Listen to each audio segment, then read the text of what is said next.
စัจ java လာကြီးဆိုတာခံမှန်းလို့မရလောက်အောင်ကျေပြောလာပါတယ်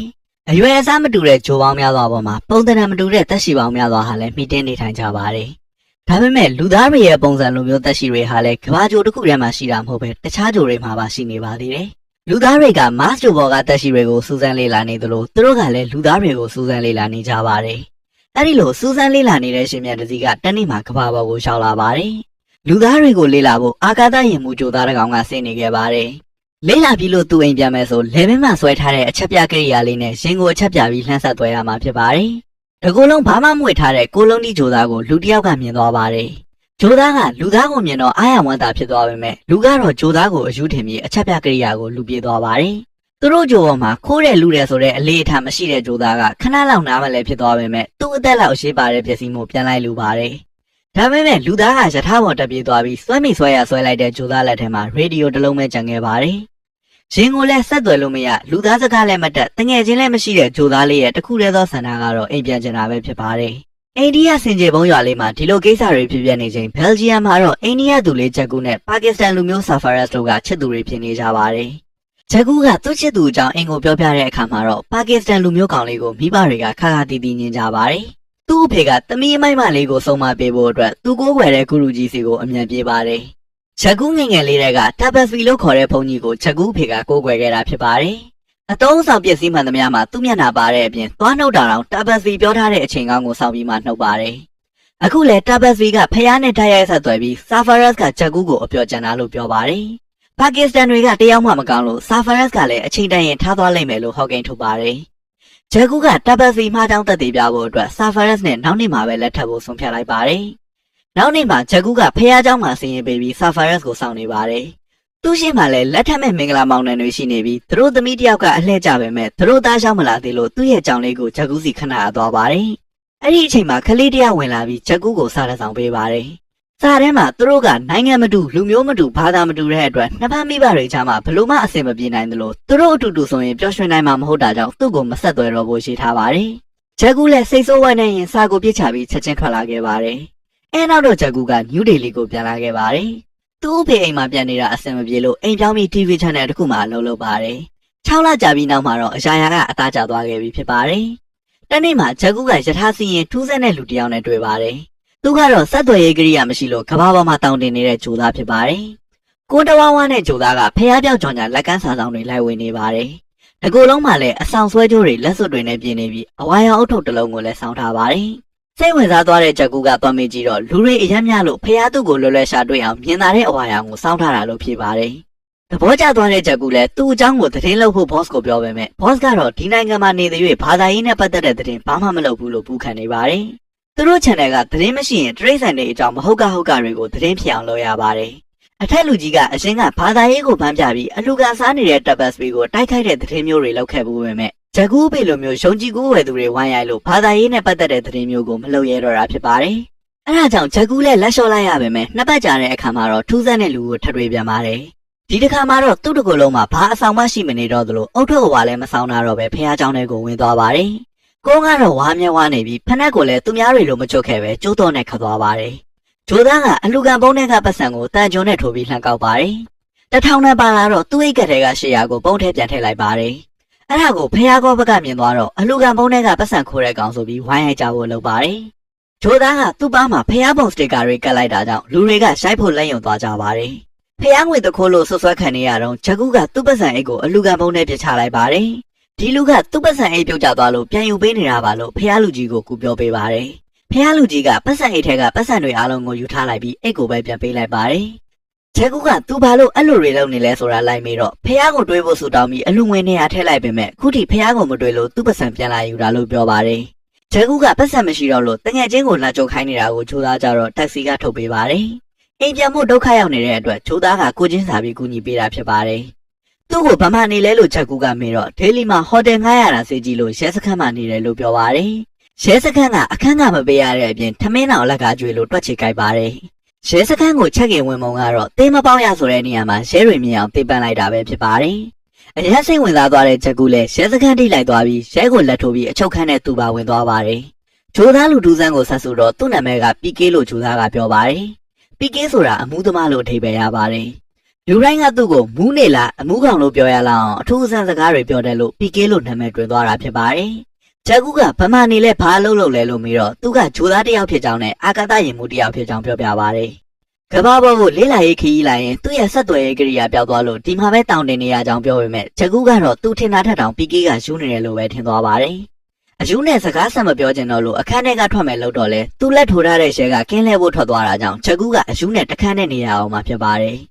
PK ကတော့သူ့ကိုမယုံမှန်းသိပေမဲ့သူဖြစ်ခဲ့သမျှဒုက္ခဝါဝါကိုဆက်ပြောပြနေပါတယ်။သူတို့ဂျုံမှာဆိုရင်စကားပြောစရာမလိုပဲစိတ်ထဲကနေပဲပြောကြတာဖြစ်ပေမဲ့ဒီမှာကတော့စကားတစ်ခုကိုတောင်လေးသန်းနဲ့အမြင့်မော်မူတည်ပြီးအထိပ္ပယ်ကွဲသေးလို့ဒုက္ခရောက်နေပါတယ်။ PK ကဟင်းဒီစကားတက်ဖို့6နာရီလောက်အချိန်ပေးခဲ့ရပါတယ်။သူတို့ဂျုံမှာဆိုရင်အဝတ်အစားလည်းဝတ်စရာမလိုပဲမဲ့ဒီမှာတော့ပုံစံမျိုးမျိုးနဲ့တယောက်တစ်မျိုးဖြစ်နေလို့ PK အောင်ဟောခဲ့ရပါသေးတယ်။လူတွေနဲ့ရောထွေးနေနိုင်ဖို့အတွက်တငိမ့်ငိမ့်နဲ့ကနေတဲ့ထူးထူးဆန်းဆန်းကားတစ်စီးကနေအဝတ်အစားတွေရှူဝဲလိုက်ပါတယ်။ဒါပေမဲ့လူတွေကသူ့ကိုဝိုင်းနေကြလို့ယောက်ျားဝတ်နဲ့မိန်းမဝတ်မတူဘူးဆိုတာကိုသိလိုက်ရပါတယ်။ကားနေတဲ့ကားတွေမှာအမြဲတမ်းယောက်ျားဝတ်တစ်စုံနဲ့မိန်းမဝတ်တစ်စုံရှိနေတတ်ပါတယ်။မျက်မှန်နဲ့ကရုံးတစ်ကောင်ပုံပါတဲ့စက်ကူတွေကစားစရာနဲ့လဲလို့ရတယ်ဆိုတာသိလိုက်တဲ့ကအဲ့ဒီလူပါတဲ့ပုံစက်ကူတွေကိုလိုက်ဆိုပါတယ်။ဒါပေမဲ့အဲ့ဒီလူပုံပါတိုင်းလည်းသုံးလို့ရတာမဟုတ်ပဲပတ်စံလို့ခေါ်တဲ့အရာကပဲအသုံးဝင်မှန်းထပ်သိလိုက်ရပြန်ပါတယ်။သူ့ရဲ့ရမှုကိုရှားဖို့ဆိုရင်ဒီကလူသားတွေရဲ့ဘာသာစကားကိုတတ်မှတ်ဖြစ်မယ်လို့ PK တွေးမိလာပါတယ်။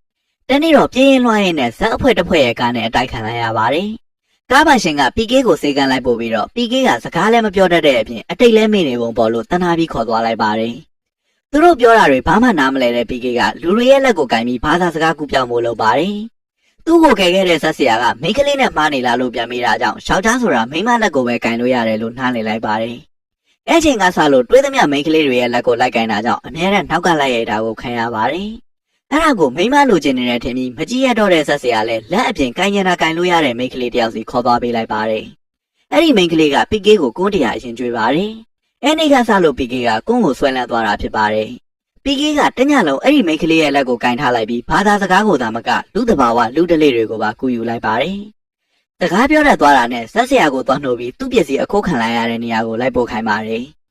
ဆက်ဆရာကဒီမှာအခုခံရပြီးရှရာပေါ်ပြစ်တက်သွားတာဆိုရင်သူ့ပစ္စည်းကနယူးဒေလီကိုရှောင်းနေလောက်ပြီလို့ပြောပါတယ်။အဲ့ဒါကြောင့် PK ကသူ့ညီကိုလိုသဘောထားတဲ့ဆက်ဆရာကိုနှုတ်ဆက်ပြီးဒေလီကိုတက်လာခဲ့ပါတယ်။ပျောက်ဆုံးနေတဲ့သူ့ပစ္စည်းကိုရှာပုံတော့ဖွင့်ပေမဲ့မျိုးကြီးပြကြီးမှာကော်ရိုးပုံနဲ့အပြောက်ရှာနေသလိုဖြစ်နေပါတယ်။သူ့ပစ္စည်းဘယ်ရောက်နေလဲဆိုတာဘသူ့ကိုလိုက်မေးမေးအကုန်လုံးကဖះပဲသိလိမ့်မယ်လို့ပြောကြပါတယ်။အဲ့ဒါကြောင့် PK လည်းဖះကတော့သူ့ပစ္စည်းကိုရှာပေးနိုင်မယ်လို့ထင်သွားပါတယ်။လူတွေအကုန်လုံးကဖះဆိုတဲ့လူရဲ့ဓာတ်ပုံကိုနေရာတိုင်းမှာကတ်ကြသလိုသူ့အတွက်ခန္ဓာကြီးကျယ်တဲ့အဆောက်အုံကြီးတွေနဲ့တောင်ပူဇော်ထားကြပါတယ်။ဖះရဲ့အိမ်မှာဆိုလူတွေပြည့်ကျက်နေပြီးငွေပမာဏနည်းနည်းပေးရုံနဲ့လူတိုင်းရဲ့ပြဿနာကိုဖြေရှင်းပေးနေတာမြင်ရတော့ဖះကိုအားကိုးကျင်သွားပါတယ်။ဒီလိုမော်အတက်မျိုးကိုမယုံကြည်ပေမဲ့တစ်ခါနှစ်ခါလောက်တော့စူးစမ်းကြည့်မယ်ဆိုပြီးဖះရုပ်ထုတို့ဆိုသွားဝဲပါတယ်။အရွယ်အစားမျိုးမျိုးဈေးမျိုးမျိုးရှိပေမဲ့ဘာကွာလဲလို့မေးကြည့်တော့အတူတူပဲလို့ဆန်ရှင်ကပြောပါတယ်။အလုံးလုံးပုံချင်းတူတဲ့အတွက် PK ကဈေးအနည်းဆုံးကိုပဲဝယ်လိုက်ပါတယ်။အရင်ဆုံးစက်တက်ဖို့အတွက်ဖိုက်စာနေလို့စားစရာပေးပါလို့ဖះစီမှာတောင်းပြီးနှလုံးမိတ်ထားလိုက်ပါတယ်။တိုက်တိုက်ဆိုင်ဆိုင်ပဲတရောင်းသားတွေကိုစမှုစာလိုက်ဝင်နေတဲ့အလူရှင်နဲ့တို့လို့လက်ထဲကိုစားစရာရောက်လာပါတယ်။ PK ကတော့ဖះကတကယ်ပဲဆူတောင်းပြေတာလို့ရှုံကြည်သွားပြီးရမှုကိုပြန်ပေးဖို့ထပ်တောင်းပါတယ်။ဒါပေမဲ့ဘာမှကြမလာတာကြောင့်ဖះကဘက်ထရီအားကုန်သွားတယ်ထင်ပြီးဆန်ရှင်ကိုသွားပြန်ပြောပါတယ်။ဖះကသေးတာကြောင့်စုတစ်ခုပဲတောင်းရုံနဲ့အားကုန်သွားတာလို့ PK ကထင်နေပါတယ်။ဆိုင်ရှင်ကလည်းဘလို့ဖြည့်ရှင်းရမှမသိဖြစ်နေတော့ဘေးကလူကကိစ္စအကြီးကြီးတွေဆူတောင်းနေဖះသေးသေးလေးနဲ့မရပဲဖះเจ้าနဲ့ကဖះအကြီးကြီးမှာအုံသီးနဲ့အမွှေးတိုင်းတွေပူဇော်ပြီးတောင်းရတယ်လို့ PK ကိုကျင်းထည့်ပြီးအုံသီးချောင်းလိုက်ပါတယ်။ PK လည်းတကယ်အထင်နဲ့အထဲကိုဝင်သွားတော့ဆူတောင်းမှုအချိန်တော်မရလောက်အောင်လူတွေကြိတ်ကြိတ်တိုးနေပါတယ်။ဒီမှာငွေလူထားလို့သူတောင်းတဲ့ပစ္စည်းပေးဖို့တောင်းတော့ဘုန်းကြီးကစိတ်ချမ်းသာရေးစေအောင်သွားဆိုပြီးပြောလိုက်ပါတယ်။ PK ကတော့ပတ်စံကြဒီမှာပေးရပြီးပစ္စည်းကိုတော့စိတ်ချမ်းသာရေးစေအောင်ကိုပို့တဲ့အတွက်နားမလည်နိုင်ဖြစ်သွားပါတယ်။ဒလီသမားလာရင်ပစ္စည်းထုတ်ဖို့ပြေစာတောင်းနေတဲ့ PK လည်းဆွဲထုတ်ခံလိုက်ရပါတယ်။ပတ်စံပေးပြီးလိုချင်တာမရတဲ့အပြင်ဖက်နှက်ပါပြောက်သွားလို့စိတ်လိုသွားတဲ့ PK ကဖះကသူ့ပတ်စံကိုယူပြီးဘာမှပြန်မလုပ်ပေးဘူးလို့ရဲစခန်းမှာသွားတိုင်ပါတယ်။ဖះကိုမှုလာဖွင့်တဲ့အတွက်ရဲက PK ကိုငမှုပဲဆိုပြီးစစ်စစ်ကြည့်ပါတယ်။ဘောင်းမီအိတ်ကက်ထဲကနေဆရာဝန်ကတ်ထွက်လာတော့ကားနေတဲ့ကားကနေတွေ့ရဝတ်ကိုယူဝက်လာတဲ့ PK ကနေရင်ထိုင်ရင်ဆရာဝန်ဖြစ်သွားပြီးရဲတွေကကောင်းကောင်းဆန်းဆန်းကြပါတယ်။ဆရာဝန်ကခရီးရန်ဖြစ်လို့အမှုလိုမျိုးချက်ရှောင်းနဲ့မှားရောက်လာတယ်လို့ရဲတွေကထင်သွားပါတယ်။အဲဒါကြောင့်ချက်ရှောင်းကိုလက်ညှိုးပေးလိုက်ပါတယ်။ PK လည်းချက်ရှောင်းတဲ့ကိုအုံသီးအမွှေးတိုင်းနဲ့ထောက်ဝင်သွားပါတယ်။ဖះရှိခိုးနေကြတဲ့ခရီးရန်တွေက PK ကိုထူးထူးဆန်းဆန်းကြည့်နေကြတော့မယ်။ PK ကခရစ်တော်ရှင်မှာအုံသီးခွဲပြီးပူဇော်လိုက်ပါတယ် တာဝန်ရှိသူတွေက PK ကိုဆွဲထုတ်သွားတော့ဖះကိုဝိုင်းကက်နေကြတာလှမ်းမြင်လိုက်ပါတယ်ဖះကအုပ်ရည်တောက်ရတာရှိုးသွားလို့ဝိုင်းပြောင်းပြီးတောက်နေတယ်လို့ PK ထင်သွားပါတယ်PK ကဝိုင်းဝဲဖို့အတွက်ကနေနေတဲ့ကားတွေကနေပတ်စံသွားထပ်ယူပါတယ်တကားပုံကမျက်မမြင်လူကြီးတယောက်ကလည်းသူ့လိုတဲ့လောက်ပတ်စံတွေကိုခွက်တလုံးနဲ့အမြဲပေးလေးရှိပါတယ်ပတ်စံရလာတော့ဝိုင်းနှစ်ပလင်းဝယ်ပြီးဖះကိုကပ်ဖို့ဗလီတစ်လုံးနဲ့ဝင်သွားပါတယ်ဒါပေမဲ့ဗလီတဲကလူတွေကဘာကြောင့်မှမသိလိုက်ရလို့ထွက်ပြေးလာရပြန်ပါတယ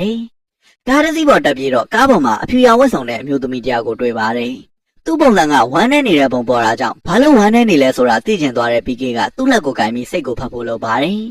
လက်ကင်လိုက်တာနဲ့ဘေးကလူတွေကဝိုင်းသမားကြပြန်ပါတယ်မုံဆိုးမကိုတော့အလွတ်မပေးတဲ့ကောင်လို့ပြောတာကြောင့်မုံဆိုးမမှန်ဘလို့သိလဲလို့မေးကြည့်ပါတယ်အဖြူရောင်စာတွေဝတ်ထားရင်မုံဆိုးမလို့အဓိပ္ပာယ်အမှန်သိခဲ့ပေမဲ့ဝိုင်းရိုက်လို့ကားပေါ်ကဆင်းပြေးခဲ့ရပါတယ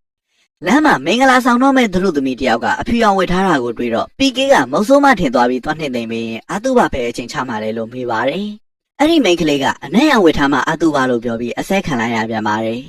်အနက်ရောင်ဘူရခါဝတ်ထားတဲ့အမျိုးသမီး၃ယောက်ကိုထပ်တွေ့တော့ခမည်းတော်ယောက်ျားတွေဆုံးသွားတာစိတ်မကောင်းပါဘူးလို့လောကဝတ်ပြုမိပြန်တော့လေသူတို့ရဲ့ယောက်ျားကအရှင်လက်လက်ကြီးလိုက်ရတာခံရပြန်ပါတယ်အဲ့ဒီလိုပြင်းရင်လွှားရင်ပဲဖះဆိုတာတယောက်တည်းရှိတာမဟုတ်မှန်းနားလည်ခဲ့ရပါတယ်ကမ္ဘာပေါ်မှာဖះတွေအများကြီးရှိသလိုမတူညီတဲ့စီမင်းတွေလည်းရှိနေပါတယ်ဖះကကုမ္ပဏီတွေအများကြီးဖွင့်ထားပြီးအဲ့ဒီကုမ္ပဏီတွေကိုကြီးကြပ်ဖို့ Father, Molwi, Guru ဖုန်းတော်ကြီးစားတဲ့နာမည်တွေနဲ့မန်နေဂျာအများကြီးကိုလည်းခန့်ထားပါတယ်လူတယောက်ကဘာသာတစ်ခုဖြစ်တဲ့ကုမ္ပဏီတစ်ခုမှပဲမှန်မှန်ဝင်ခွင့်ရှိပါတယ်ဘယ်ကုမ္ပဏီကလဲဆိုတာယူနီဖောင်းကိုကြည့်ရင်သိနိုင်ပေမဲ့ယူနီဖောင်းမရှိတဲ့ PK ကိုယ်တိုင်ကတော့ဘယ်ကုမ္ပဏီရဲ့မှန်မှန်လဲဘယ်ဖះကသူ့ကုမ္ပဏီရဲ့လူကြီးလဲသိဖို့ထပ်ကြိုးစားရပါတယ်စေးရုံမှာမွေးကစားကလေးတွေကိုမွေးထဲကဘယ်ဖះကိုကိုးခဲ့ရမလဲဆိုတဲ့အမှန်တစိတ်ကိုလိုက်ရှာကြည့်ပါတယ်ဘာမှမတွေ့ရတဲ့အပြင်ဝိုင်းရိုက်တာပဲခံရပြန်တာကြောင့် PK လည်းအားလုံးရဲ့အဖြစ်ကိုသိဖို့ဖះတိုင်းကိုကိုးခဲ့ဖို့ဆုံးဖြတ်လိုက်ပါတယ်အဲ့လိုနဲ့နှစ်ချင်းခံနွားနှုတ်ကမြေကြီးမှလည်းကိုဓာတ်နဲ့ရိုက်ပြီးဖះဆောင်ကိုပူဇော်ပါတော့တယ်အဆောင်လက်ဖွဲ့ပေါင်းစုံကိုလည်းဝတ်ထားပေမဲ့သူ့ရဲ့ရမှုကိုပြန်မရသေးတာကြောင့် PK ပင်ပန်းလာပါတယ်ဘလောက်ဆူတောင်းနေပါသေးဘယ်ဖះကမှအကြောင်းမပြန်တာကြောင့်ဖះကပျောက်နေပြီဆိုတာကိုသိလိုက်ရပါတယ်အဲ့ဒါကြောင့်နေရာတိုင်းမှာဖះပျောက်ကြောင်ညာတွေလိုက်ကပ်ပါတယ်တနေ့တော့သခင်ရှိပါကိုအမှတ်မတင်တွေ့လိုက်ရပါတယ်ပြဇက်ကဖို့မိတ်ကပ်ပြင်ထားတဲ့လူကို PK ကဖះအစစ်ထင်ပြီးသူ့အဝေးတိုင်းခလုတ်လိုက်တောင်းပါတယ်ပြဇက်ကမဲ့လူလည်းဘာမှမသိလို့ကြောက်လန့်ပြီးလွတ်ရလွတ်ကြောင်းထွက်ပြေးပါတယ်PK ကမနာရလိုက်ဖန်ရင်တာပတ်စီရဲ့တရားပွဲတစ်ခုကိုရောက်သွားပါတယ်တာပတ်စီကသူဟိမဝန္တာတောင်မှာတရားကျင့်နေတော့ကဖះနဲ့အဆက်အသွယ်ရခဲ့တာကိုဟောပြောနေပါတယ်ဖះကတောက်ပတဲ့အလင်းတန်းကြီးတစ်ခုပြည့်သူ့အမြင်မှာပေါ်လာပြီးအဲ့ဒီအလင်းတန်းကြီးကနေတင်းငယ်တဲ့အလင်းတန်းလေးတစ်ခုကသူ့စီကျလာပါတယ်ကြားလာတဲ့ပစ္စည်းကိုသွားယူဖို့နဲ့အဲ့ဒီပစ္စည်းကိုထပ်ပနာပြီးဖះကြောင့်ဆောက်လိုက်ဖို့ဖះကသူ့ကိုဓာတ်ရိုက်ညွှန်ကြားခဲ့ကြောင်းတာပတ်စီကတရားနာပရိသတ်ကိုဟောနေပါတယ်ဒါကိုပူဇော်မယ်ဆိုရင်ရှောခံဘုရားတွေအားလုံးကင်းဝေးမယ်လို့လဲတာပတ်စီကနေတဆင့်ဖះကလူသားတွေကိုအမှားစကားပါလိုက်ပါတယ်ဖះပေးလိုက်တဲ့ဌာပနာပစ္စည်းဆိုတာကတော့ PK ရဲ့ရမှုပဲဖြစ်ပါတယ်အားလုံးကထူးဆန်းတောက်ပနေတဲ့အရာလေးကိုပူဇော်နေကြချိန်မှာ PK ကဝမ်းသာအားရနဲ့သူ့ကိုအရှင်ရှိပါလမ်းပြလိုက်တယ်ဆိုပြီးစင်မော်တက်သွားပါတယ်ပစ္စည်းလေးကိုဖះကလိမ့်စာမှာပြီးပို့လိုက်လို့တာပတ်စီစီရောက်သွားတယ်လို့ PK ကထင်နေပါတယ်စင်မော်တက်ပြီးရမှုကိုသွားယူတော့အယူ PK ကိုအဆောင်တွေကဆွဲခေါ်ပြီးတနေရာမှာသွားပစ်လိုက်ပါတယ်အဲ့ညမှာပဲ PK ကအဆောင်လက်ဖွဲ့တွေအားလုံးကိုဆွန့်လွတ်လိုက်ပါတယ်သူ့ပစ္စည်းသူ့ကိုပြန်မပေးတဲ့အတွက်ဖះစီမှာထည့်ထားတဲ့အလှငွေတွေကိုလည်းလိုက်ပြန်ယူနေတော့ဂျက်ကူးနဲ့တွေ့တာဖြစ်ပါတယ်ဂျက်ကူးက PK ကိုဆေးရောဂါကိုဆရာဝန်နဲ့တော့ပြဖို့ပြောပြီးလိုရာရှိရင်ဆက်သွယ်ဖို့လိပ်စာကပေးခဲ့လိုက်ပါတယ်ဂျက်ကူးထွက်သွားတော့ PK ကငါ့ကိုမယုံလဲတေးချောင်းချန်တဲ့ခွေးအကြောင်းပဲသတင်းလုပ်နေလိုက်လို့ထမ်းပြောပါတယ်သူမပြောဘဲခွေးအကြောင်းသိနေတဲ့ PK ကိုအံ့ဩသွားတဲ့ဂျက်ကူးကရဲတွေကိုလက်ထိုးပြီးအချုပ်ခန်းထဲကထုတ်ခဲ့လိုက်ပါတယ်ဘလို့သိတာလဲမေးတော့ PK ကလက်ကိုလက်ကင်တော့စိတ်ဖက်မိလိုက်တာလို့ဖြေပါတယ်ဂျက်ကူးကမယုံကြည်နိုင်ဖြစ်နေတော့ PK လက်ကိုအဖိုးကြီးတယောက်ကလက်ကင်ပြီးသူ့မိမဆေးရုံစရိတ်ပေးစရာမရှိလို့ပတ်စံလက်ချေပါတယ်PK လည်းပြန်မဆက်နဲ့တော့လို့ပြောပြီးသူ့မှာရှိတဲ့ပတ်စံအကုန်ထုတ်ပေးလိုက်ပါတယ်အဖိုးကြီးလိန်နေတာကိုသိတဲ့ဂျက်ကူးက PK စိတ်ဖက်နိုင်တယ်ဆိုရင်လိန်နေတာမသိဘူးလားလို့မေးပါတယ် PK ကညာနေမှသိသိကြီးနဲ့ပေးလိုက်တာဖြစ်ပါတယ်ဒီနေ့ကအဖိုးကြီးမိမရဲ့85နှစ်ပြည့်မွေးနေ့ဖြစ်ပြီးသူ့မိမကဒီနေ့ထိကြံကားပွဲစားတောက်ဆိုင်မှာမစားခဲ့ဘူးတာကြောင့်အဖိုးကြီးကမွေးနေ့လက်ဆောင်အနေနဲ့ကြံကားပွဲစားတောက်ဆိုင်မှာညစာလိုက်ကြွေးပါတယ်အဖွားကြီးကညစာစားပြီးရေခဲမုတ်ထပ်မှာစားလိုက်တာပတ်စံရှင်းဖို့မလောက်တော့လို့အဖိုးကြီးကလိန်ညာပြီးပတ်စံလိုက်ချီနေတာဖြစ်ပါတယ်ဂျက်ကူးလည်းအဖိုးကြီးနောက်ကိုလိုက်သွားကြည့်တော့ PK ပြောတာအားလုံးကအမှန်တွေဖြစ်နေပါတယ်အဲ့ဒါကြောင့် PK ဟာဂျိုသားဆိုတာရှုံသွားပြီးပြန်လိုက်ရှာပါတယ်တယောက်တည်းထိုင်နေတဲ့ PK ကိုတွေ့တော့ဂျက်ကူးတနာမိသွားပါတယ်သူတို့ဂျိုဘော်ကတက်ရှိတွေကဗဇက်ကစကားမပြောဘဲစိတ်ချင်းမဲ့ဆက်သွဲကြတာဖြစ်လို့လိမ်မပြောနိုင်ဘူးလို့ PK ကဂျက်ကူးကိုပြောပါတယ်တခြားလူတွေကိုပြောပြထားသေးလားမေးတော့ PK ကသူဂျိုသားဆိုတာလူတွေသိသွားရင်သူ့ကိုအမျိုးမျိုးဆက်သက်ကြမယ်ဆိုတာသိနေလို့ဂျက်ကူးတယောက်ကိုပဲပြောပြဦးတာဖြစ်ပါတယ်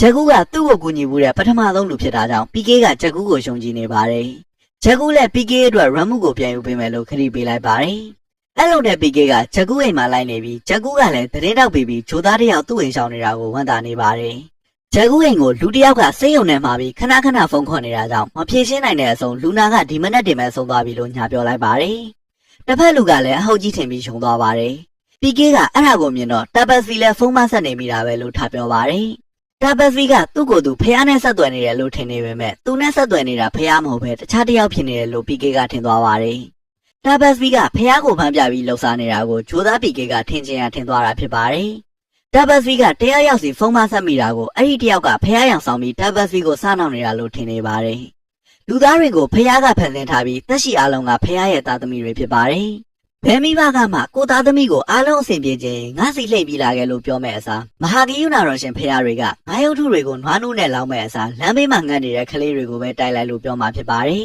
။အဲဒါကြောင့်တာပတ်စီကိုဆက်သွယ်နေတာဖះမဟုတ်ဘူးလို့ထင်သွားတာဖြစ်ပါတယ်။တာပတ်စီကဘာသာရေးဖန်ပြပြီးလူတွေကိုလိမ့်နေတယ်ဆိုတာ PK ကသဘောမပေါက်ပေမဲ့ဂျာကူကလည်း PK ကိုရှင်းမပြတော့ပဲထားလိုက်ပါတယ်။ဂျာကူက PK ကိုသူ့ဘော့စီခေါ်သွားပြီးတာပတ်စီနဲ့ပတ်သက်တာတွေကိုဖော်ဖို့လုပ်ပါတယ်။ boss ကလည်းတာပတ်စီဆိုတာနဲ့ကိုကြောက်နေပေမဲ့ဂျက်ကူက PK နဲ့တွေ့ကြည့်ဖို့အတင်းတောင်းဆိုတာကြောင့် PK နဲ့တွေ့ကြည့်ပါတယ်။ PK ရဲ့ပြောပေါက်ဆိုပေါက်တွေကြားမှာဘာမှပြန်မပြောနိုင်အောင်ပါဇက်အဟောင်းသားဖြစ်သွားတဲ့ boss လည်းတာပတ်စီနဲ့ PK ရဲ့မီဒီယာတိုက်ပွဲကိုဖန်တီးဖို့ခွင့်ပြုလိုက်ပါတယ်။အဲနောက်မှာတော့ PK နဲ့ဂျက်ကူကတာပတ်စီတရားဟောတဲ့ကျောင်းဆောင်ကိုသွားကြပါတယ်။ဂျက်ကူကတာပတ်စီမှားနေတာတွေ့တာနဲ့ချက်ချင်းထားပြီးပြောဖို့ PK ကိုမှာပါတယ်။ခမ်းမထဲမှာလူတစ်ယောက်ကသူ့မိမအကြောသေးသွားတာ6လရှိပြီဖြစ်လို့ပြန်ကားအောင်ဆောင်မပေးဖို့တောင်းဆိုပါတယ်။ဆရာဝန်တွေကတော့လက်လျှော့ထားရတဲ့ယောဂါကိုပျောက်ကင်းစေဖို့အတွက်တာပတ်စီကအာရုံခံကြည့်ပါတယ်။ဖះနဲ့ဆက်သွယ်စကားပြောပြီးနောက်အဲ့ဒီခင်မုန်းကိုဟိမဝန္တာမှာရှိတဲ့ပါထန်းဆိုတဲ့နေရာကိုယထာတရံဘတ်စကားတရံခြေချင်းတရံနဲ့သွားပြီးရှေ့ရက်တရားထိုင်ဖို့ဖះကမိန့်တယ်လို့ဆိုပါတယ်။အဲ့ချိန်မဲ့လူအုပ်ကြားတဲ့ကနေ PK ကနမတ်အမှားကြီးလို့ထားអော်ပါတယ်။အဖေတယောက်ကသူ့သားသမီးနေမကောင်းတာကိုမိုင်9000လောက်ဝေးတဲ့နေရာကိုအဆက်ဆက်သွားပြီးတရားထိုင်ဖို့ပြောမလား။သားသမီးကိုကောင်းအောင်ကူပေးမလားဆိုတာပြိတ္တတွေကိုစဉ်းစားခိုင်းပါတယ်။အဲ့ဒါကြောင့်ဖះကလည်းသူဖန်ဆင်းထားတဲ့သားသမီးတွေကိုခုလိုပောက်ကရတွေလောက်ခိုင်းမှာမဟုတ်ဘူးလို့ပြောပါတယ်။တာပတ်စီကဖះနဲ့ဆက်သွယ်နေတာမဟုတ်ပဲဖုန်းနံပါတ်မှာပြီးစားနောက်ခံနေရတာလို့ဝင်ပြောပါတယ်။မယုံရင်ဖះစီကိုနောက်တစ်ခါဖုန်းထပ်ခေါ်ပြီးတောထဲမှာရှေ့ရတရားထိုင်ရင်တကယ်ပြောင်းမယ်ဆိုတာအာမခံလာလို့တာပတ်စီကိုမေးခိုင်းပါတယ်။တာပတ်စီကတော့ PK ကိုမဖြစ်ရှင်းနိုင်တော့လို့တရားပွဲကိုတင်လိုက်ပါတယ်။ဂျက်ကူတို့မီဒီယာကအဲ့ဒါတွေအားလုံးကိုဗီဒီယိုရိုက်ထားပါတယ်။သတင်းမှာတာပတ်စီရဲ့လူတွေအပေါ်လိမ်လည်လှည့်ပြမှုတွေကိုထောက်ပြပါတယ်။ PK ကိုပါသတင်းနဲ့ထည့်ပြီးအင်တာဗျူးပါတယ်။ဖះအသုံးတော်ခံပါဆိုတဲ့လူတွေကတကယ်ရောဖះနဲ့ဆက်သွယ်နေတာဟုတ်ရဲ့လားဆိုတာလူတွေကစဉ်းစားသုံးသပ်လာအောင်သူတို့မီဒီယာကလှုံ့ဆော်လိုက်နိုင်ပါတယ်။ဂျက်ကူလောက်နေတာတွေကိုသူ့အဖေမြင်တော့အလုပ်ထိလိုက်လာပြီးဆိုပါတယ်။ PK ကိုလည်းပတ်စံကြောင်းနဲ့ဘာသာတရားကိုစော်ကားနေရင်ငရဲရသွားလိမ့်မယ်လို့ပြောပါတယ်။အဲစကားကိုကြားတော့ PK ကတခုကိုနားလဲသွားပါတယ်။ဂျက်ကူအဖေကိုပါနားလည်အောင်လုပ်ပြမယ်ဆိုပြီးကျောင်းတစ်ကျောင်းရှေ့ကိုခေါ်သွားပါတယ်။စာမေးပွဲဖြေကန်ဤဖြစ်တာကြောင့်ကျောင်းသားတွေကကျောင်းလန့်တကြားဖះတာနေခြင်းဖြစ်ပါတယ်။ PK ကကျောင်းရှိကတစ်ပင်အောင်မှာကြောက်တုံးတုံးကိုထောင်လိုက်ပါတယ်။အဲ့ဒီကြောက်တုံးကိုဆက်ယုံလို့နာမည်ပေးလိုက်ပါတယ်။ဆက်ယုံထဲမှာငွေအချို့ရင်းနှီးမြှုပ်နှံမယ်ဆိုပြီးပတ်စံတွေချလိုက်ပါတယ်။ပြီးတော့ကြောက်တုံးကိုကိုယ့်ရံနဲ့နှီးသွားအောင်လုပ်လိုက်ပါတယ်။တိတ်မကြခင်ရင်းနှီးထားတဲ့ငွေကနှစ်ဆဖြစ်လာလိမ့်မယ်လို့ PK ကဂျက်ကူဖေကိုပြောလိုက်ပါတယ်။ PK ပြောသလိုပဲကျောင်းသားတွေကတယောက်ပြီးတယောက်ကြောက်တုံးရှိမှပတ်စံတွေချပြီးဆူတောင်းကြပါတယ်။ကြောက်တုံးကဘာစွမ်းနေဆိုတာတော့လိုက်ပြောစရာမလိုပဲဟန်တစ်ခုနဲ့လူတွေကကိုယ်ဝယ်ကုန်ကြပါတယ်။ဈေးအောင်တဲ့လူတွေကအရင်အနည်းအများကြီးလို့သူတို့သူ့ကုန်ပစ္စည်းရောင်းထွက်ဖို့လူတွေကိုခိုင်းရနေရပါတယ်။ဘာသာရေးဆိုတဲ့ရှင်နီးမြုံနှံမှုကတော့နည်းနည်းလေးရင်းရုံနဲ့အများကြီးအမျက်ထွက်ရုံသာမကလူတိုင်းကလည်းကိုယ့်ကိုဥကုံချလာတဲ့အထိအပေါ်စီးကဆက်ဆံလို့ရကြောင်းလက်တွေ့ပြလိုက်ပါတယ်။လူသဘာဝအရာကြောက်စိတ်ဝင်လာရင်ဖျားတတတ်ကြလို့တချို့လူတွေကလူအချင်းချင်းခြောက်လန့်ပြီးအမျက်ထုတ်နေကြတာဖြစ်ပါတယ်။အကြောက်တရားကိုရင်ဘာသာရေးကိုခုတုံးလုပ်ပြီးပတ်စံရှာနေတာဖြစ်ကြောင်း PK ကပြောပေမဲ့ဂျက်ကူအဖေကတော့ PK ကိုရှိုက်ပြီးပဲထွက်သွားပါတယ်။ဂျက်ကူကလည်းဘာသာရေးသမားတွေကသူတို့မဖြစ်နိုင်တဲ့မိကွန်းထုတ်ရင်ဘာသာတရားကိုစော်ကားတယ်တာသနာညှိုးနှောအောင်လုပ်တယ်ဆိုတဲ့အမှုနဲ့လူတွေကိုချိန်ချောက်လို့လူတွေကနှုတ်ပိတ်နေခဲ့ရတယ်ဆိုတာကိုသူတို့ channel ကနေမိမိရရပြောပါတယ်။အဲဒါကြောင့်အခုတော့နှုတ်ပိတ်မနေတော့ပဲနမအမှားကြီးလို့ထင်တာနဲ့မိကွန်းထုတ်ကြဖို့မဖြစ်နိုင်ရင်သူတို့စီပို့ပေးဖို့ကြေညာလိုက်ပါတယ်။နေရာအသီးသီးကလူတွေကလည်းဘာသာရေးကိုခုတုံးလုပ်ပြီးညာစားနေတဲ့လူတွေကိုဗီဒီယိုရိုက်ပြီးပို့လာကြပါတယ်။အစီအစဉ်ကအောင်မြင်လာပေမဲ့ဂျက်ကူအဖေကတော့မိသားစုကိုအရှက်ရအောင်လုပ်တယ်လို့သတ်မှတ်ထားပါတယ်။ဂျက်ကူကအဲ့ဒီအတွက်စိတ်မကောင်းဖြစ်နေပါတယ်။သူ့ကို PK ကနှစ်သိမ့်ပြီးဂျက်ကူကိုတဖြည်းဖြည်းသဘောကျလာပါတယ်။တပ်ဖက်မှာတော့တပ်ပတ်စီကအလှငွေထက်နမအမားကြီးဆိုတဲ့စာတွေပဲရှာတော့လို့ပောက်ကွဲနေပါတယ်။ ဒီတိုင်းဆက်သွားရင်လုံးမပါတော့မှာဖြစ်လို့ Tabasvi က PK နဲ့ထိတ်တိုက်ရင်ဆိုင်မှုပြင်ဆင်ပါတယ်။အဲ့လိုနဲ့ Tabasvi နဲ့ PK တို့ရဲ့ပွဲကိုတနိုင်ငံလုံးကစိတ်ဝင်စားစောင့်ကြည့်ကြပါတယ်။ PK အောင်မြင်နေတာကိုတွေ့တော့ရွာမှာကြံခဲ့တဲ့သူ့အကိုကဝမ်းသာနေပါတယ်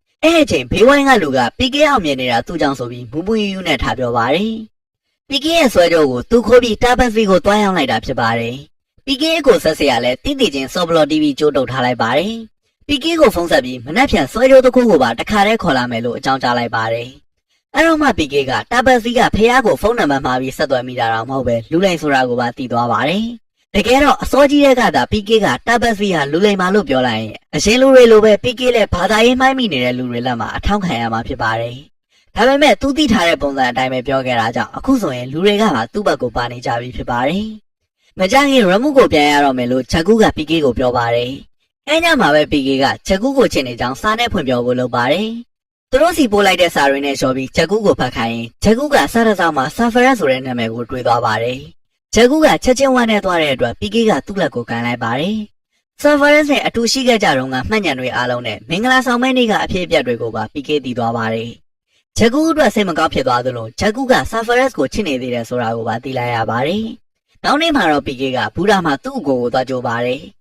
သူ့အကိုကဝမ်းသာအားရရထားပေါ်ကဆင်းလာတော့ရထားကပောက်ကွဲသွားပါတယ်။ရထားပေါ်မှာဖုံးထောင်တဲ့လူတွေကတော့ဖះအတွက်တိုက်ခိုက်တယ်ဆိုတဲ့ဘာသာရေးအစွန်းရောက်တွေဖြစ်ပါတယ်။နောက်တစ်နေ့ကသူနဲ့ Tabasvi တို့ရဲ့ဆွေးနွေးပွဲနေဖြစ်ပါတယ်။ဝမ်းနဲ့ပူဆွေးနေတဲ့ PK ကသူ့အကိုရဲ့ဖက်နှက်တစ်ဖက်ကိုလက်ကမချပဲကင်ထားပါတယ်။ TV ကဓာတ်ရိုက်ထုတ်လွှင့်နေပြီးအစီအစဉ်စတာနဲ့ Tabasvi ကစကားစစ်ထိုးပါတယ်။ဖះကသူ့ပစ္စည်းပါလို့ပြောတာကို PK ကတော့သူ့ရဲ့ရမှုလို့ပြောပါတယ်။